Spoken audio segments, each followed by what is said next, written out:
राहुल गांधींची भारत जोडो न्याययात्रा देशात चळवळ उभा करेल असं मत माजी मुख्यमंत्री आमदार पृथ्वीराज चव्हाण यांनी व्यक्त केलं। माजी मुख्यमंत्री आमदार पृथ्वीराज चव्हाण यांच्या हस्ते भारत जोडो न्याययात्रेच्या स्टिकरचे अनावरण सातारा येथे करण्यात आलं। राहुल गांधींच्या भारत जोडो न्याययात्रेची मणिपूरमधून सुरुवात झाली आहे।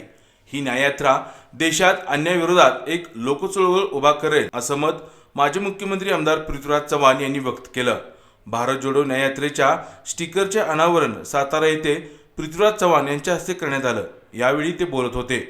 पृथ्वीराज चव्हाण यांनी भारत जोडो न्याययात्रेचे स्टिकरचे अनावरण करीत आपल्या वाहनाला स्टिकर लावून यात्रेमधील आपला सहभाग नोंदवला।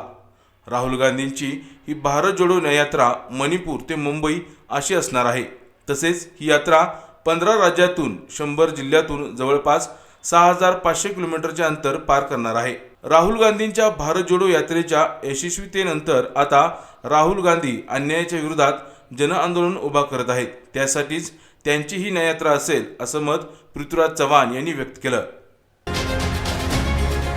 KMS न्यूज, स्पंदन मरांचे नाते आपुलकीचे।